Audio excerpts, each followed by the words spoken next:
All right. What's up, everybody? How we doing? Bitcoin over 100K. We got to be feeling good about that, right? All right, so we're going to get into it. We're going to talk about the developer's role in fostering creativity, and I think it goes without saying, we got some great people up here to talk about this. So I go by Goodthings. I'd like to give everybody a chance to introduce themselves quickly, and then we'll get into the discussion. So we'd love to start with you, Diego. I'm Diego May, co-founder of BitFlow, and we're building Bitcoin liquidity infrastructure to help Bitcoin flow. So, yeah. Ben, NFT Supply, founder of SatGo. We're building a mobile-first infra for everything Bitcoin, runes, rare sats, portfolio tracking, everything mobile-first. My name's Jack Napolitano. I'm an emerging tech lead at Gamma. I work with different artists and developers to help launch projects on the platform. We'll get more into that later. Hi everyone, my name is Benjamin Charbit. I'm the co-founder of the BLIFE protocol. BLIFE is the first dedicated Web3 dedicated protocol with our network of 30 projects right now and a bit over 200,000 users that are all connected to develop and foster Web3 on Bitcoin.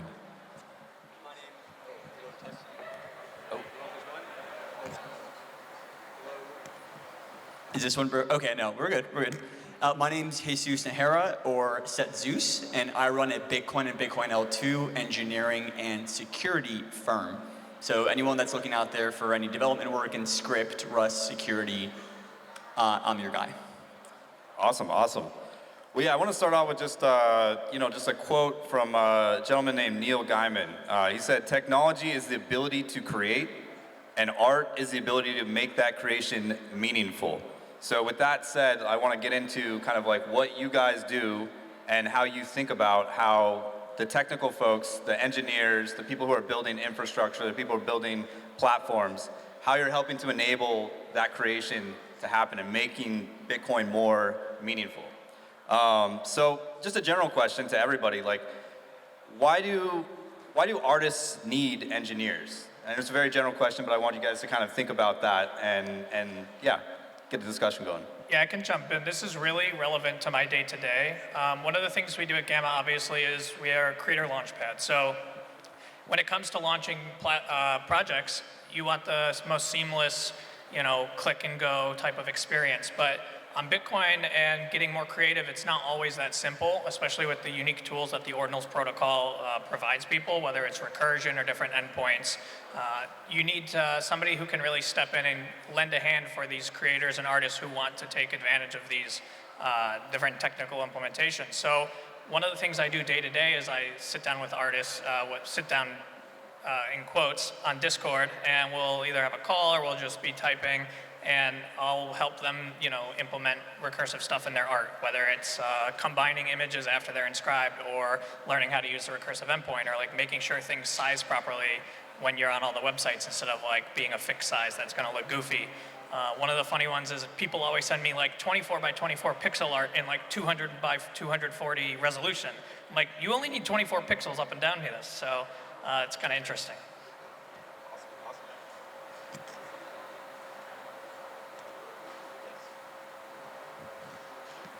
Oh, great, yeah. No, appreciate it. Whoever would like to go next? Yeah, I can add a few things here.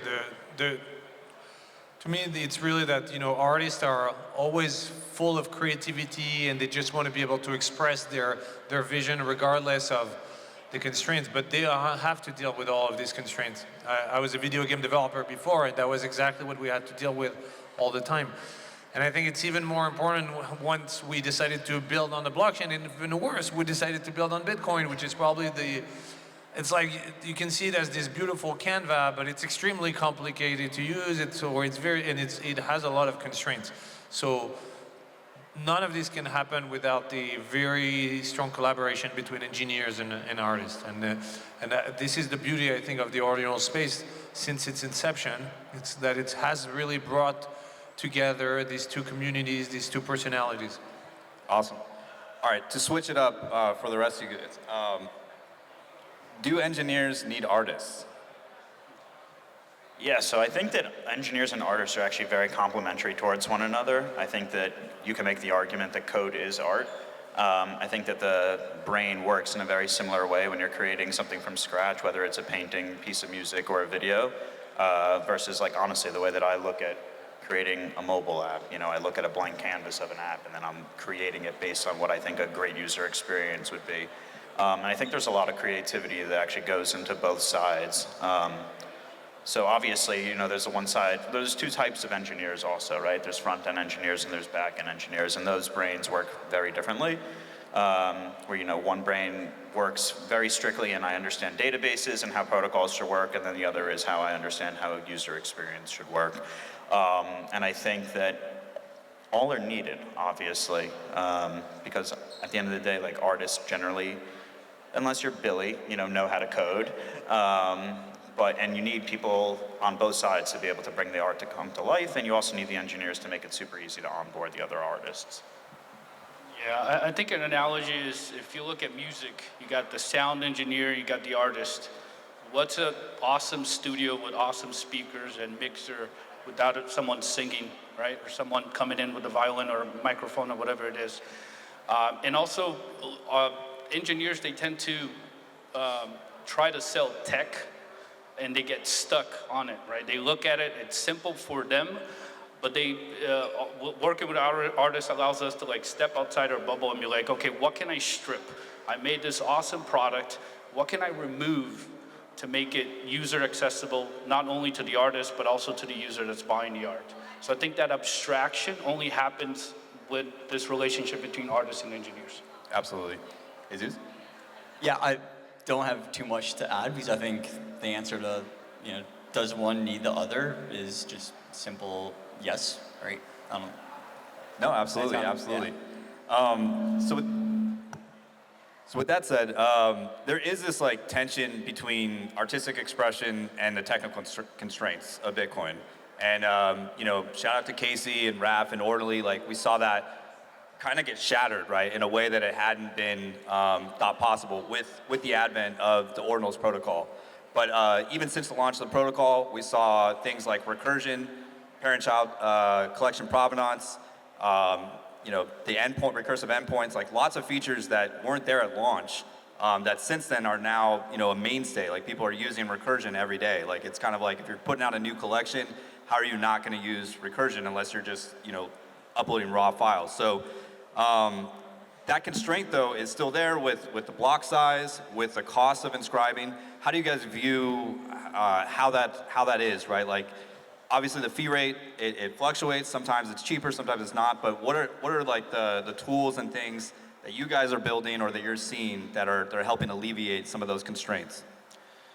I think that the constraints allow you to be significantly more creative, right? Because they're these totally new problems that you've never had to traditionally solve.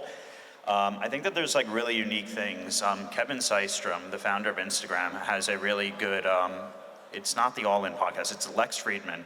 And he goes through a whole stint where back in the day, uploading a photo to Instagram, their servers were no quicker than anyone else. But what they did is they realized that if a user is going to, for instance, sign into an app and type in their username, there's a very high likelihood that they're going to log in and they're likely going to post a photo. So for instance, if a user is going to post a photo, before even hitting the done button, they were uploading it behind the scenes. And then when you hit the done button, it just went, and it felt like it was instantaneous. And that was obviously super creative, and everyone was like questioning, how the hell do you guys get this to be so fast? And I think that like there's very similar opportunities here to make a fantastic product that, even with the constraints of Bitcoin, allow you to be very creative and still make that user experience very easy. Like for instance, like in SatGo, one of the things that like I hated was like picking rune chunks, but I've accepted that like you still need to sort of do that right now. But like there's different ways of making the UI and the UX feel quicker, even if it isn't actually quicker. Yeah, sorry, just to add on to that, I think in general, no matter, and I'm taking much more of an engineering and technical perspective, whatever pushes block demand, I'm for. Because that is basically what, you know, we care about if we want the network to be secure, is miners are properly incentivized. How do we make sure they're properly incentivized? we maintain the mind share, whether that's photos at the moment, whether that's ruins, et cetera, et cetera. I think for me personally, I think the good relationship there is the mind share puts more and more pressure into the environment and ecosystem, which is one, good for security, but two, it allows us to get a lot more talent into the ecosystem. And I think that's probably, from my perspective, the single best benefit of Ordinals and Ruins has been developers looking at ETH and then realizing they can build a lot of infrastructure in Bitcoin and sort of winning that mind share. I think one of the things you mentioned is how are these constraints like avoidable by creators? And one of the things we do is look at the options the Ordinals protocol offers, like delegate mints was obviously a way for us to cut down on the price of doing something like an additions mint. So Gamma built additions mints for creators to use, and a delegate is the cheapest form of getting art on chain with a true pointer to an original. And before that existed, we actually kind of hacked together our own delegate system with the print engine, which was some HTML on chain that would serve up a file, and it wasn't quite as cheap as a delegate, but it was close.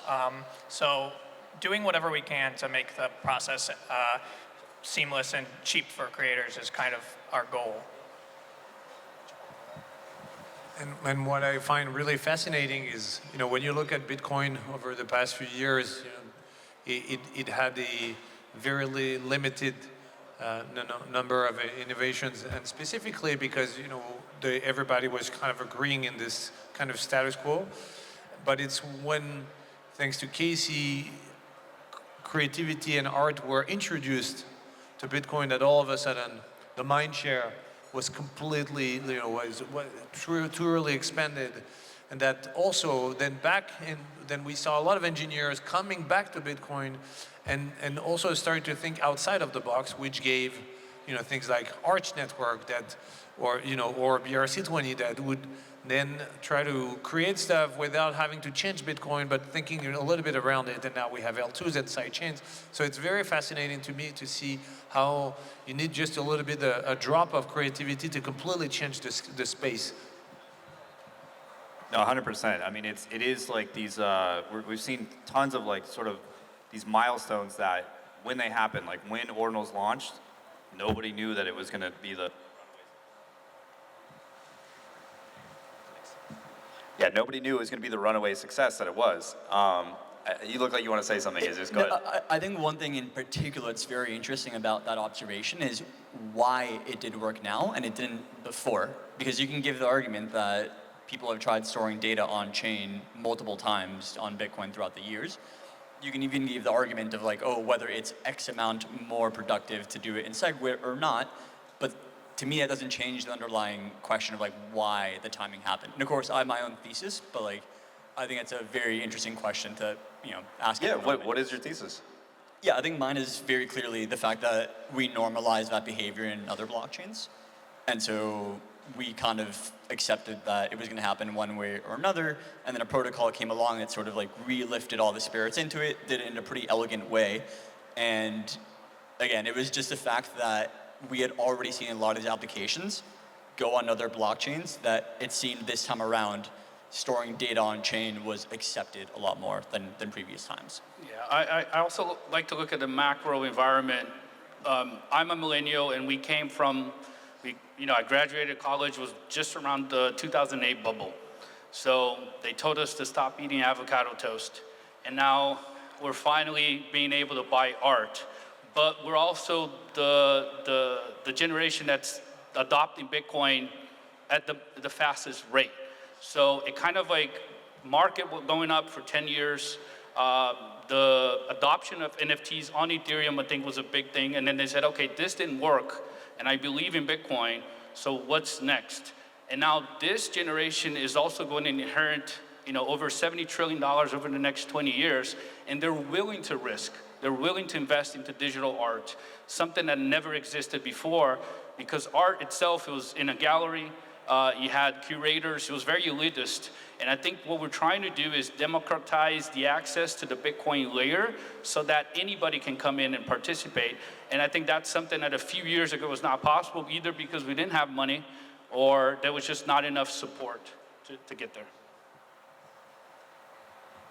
No, 100%. Really great points from everybody. one of the things I think a lot of us think about is the attention that's on Bitcoin and the attention that's on the mempool. I don't think nearly as many people paid attention on a regular basis, on a daily basis, hourly basis to the mempool as they have since the advent of Ordinals and now runes. And I think at the beginning of Ordinals, a lot of us were talking about this, but I think at some point, that mempool is going to be one of the most watched things on the planet Earth. And so there's a lot you can do with that when you have that attention, right? So how do you guys think about this in terms of, right now when you look at the mempool, you show that to an average person, even an average person in crypto, they don't know what the fuck they're looking at. So how do you guys think about how the mempool is going to play a role? It's obviously a huge technical role, but as far as like art and expressivity for, just for humans in general. So it's actually a very interesting topic for me in particular right now because, building a whole ecosystem, or really a whole mobile experience around the whole Runes ecosystem, I've spent a great deal of time recently staring at the mempool, looking at new hot mints that are happening, or just like what has traction. When it comes to a hot mint, right, there's, X amount of mints that can happen in a block, and then there's X amount that's pending, and then you want to calculate, how long it's going to take until something mints out, and like hopefully have some alpha. So like, it's interesting, right? Because you have all this transparency in the mempool where it's a completely fair playing field. Everyone can look at it. It's just a matter of who's looking at it right now. And like the alpha right now is actually spending the time to look at it. The thing about Bitcoin also is that there's only so much you can put into a block, right? So, which is like a feature, not a bug, right? And I think that it can be very advantageous, obviously, given the limited quantity of things that you can put in a block. Because if you look at Solana, if you look at Ethereum, I mean, like looking at new hot tokens coming out, it's impossible because like there's thousands and thousands and thousands of them happening. Whereas opposed to Runes, or for instance, I know that there's maybe 2, 3 mints happening right now, and that's the max that there possibly could be, and they're definitely not minting out in a block because they're mathematically impossible to, right? So I think that actually I think Ord.io has done a really neat job of visualizing the mempool way better than mempool.space has. I've spent a lot of time taking a look at like the pending mints and how much is filled up in the blocks and not. I think Ordpool did a really good job initially also. I think there's a lot of like interesting opportunities to create really neat visualization tools for the mempool. Obviously, like mempool.space has done a great job at getting it for a technical mind, but there's definitely an opening there. I mean, like people even till this day still complain about like Etherscan, right? And I think mempool.space is honestly way better. I think that's an untouched market right now because to your point, there is all the wealth of knowledge on Bitcoin is in the mempool, right? So like creating a really easy to use visualization tool for a normie to use makes sense. It's very valuable in my opinion. Absolutely. Anyone else have thoughts on the mempool as like an attention sort of economy in and of itself? I mean, for us, it's a huge impact for artists. It's whether or not they can release art has to do with where the fees are. So whenever fees are low, we do our best to encourage artists to inscribe. And it's interesting to see the shift in dynamic that happens when fees go up. People just can't inscribe. And you sometimes see a pickup on secondary where collecting tends to pick up because although it's still more expensive, it's just, kind of a UTXO swap. So it's not as much of inscribing data versus just trading UTXOs. So it's interesting how it plays a role, but we're kind of at the mercy of it. And we can do some creative things on the platform where we can foster, engagement in an off-chain piece to see if it's worth putting that piece on chain with the expensive cost and provide kind of tools to show how much it's going to cost to put your art on chain, along with just doing our best to optimize art, whether it's a JPEG or a WebP or whether it's code. There's a lot of things you can do to bring the art or the file size down while keeping the art quality pretty solid. Awesome. Did you have something, Jesus? Yeah, I think I see the mempool as basically niche software that people that really, really care about things or have an economic advantage to pay attention to will pay attention to. But I think the average person does not need to know about it, nor will care to know about it. And like to me, thinking about, does the average person read the Fed balance sheet or anything like that? No, absolutely not. but the people who are economically incentivized, like basically everyone here, or collectors, etc. Yeah, Awesome. it is Awesome. advantageous to know. Well, I think we've got time for one last question. And, Diego, I know you guys are building a ton of stuff at BitFlow, and we kind of talked about before this panel about sort of the technical aspects of making things more financially easy as well. And that's a big part for artists, right? Because a lot of people are coming into Bitcoin to do art. They're not necessarily like long-time Bitcoiners. So they need that. We need the financialization aspect as well. So I want to give you an opportunity and anyone else to kind of talk about the tools and things that are being built there. Yeah, I think we talked about the data layer. What we don't want to do is price out artists, but even worse, price out buyers. It's two assets. So you can store the data on chain, you can store your digital asset on chain, or even RWAs. But then there's also an opportunity to tokenize those assets and to put that in different chains so that there's more buyers. I think one of the issues with the art world today, it's not that liquid, right? And if you want to make it liquid, you may have to scale in layers. You may have to scale in different ways. So artists needs to get paid.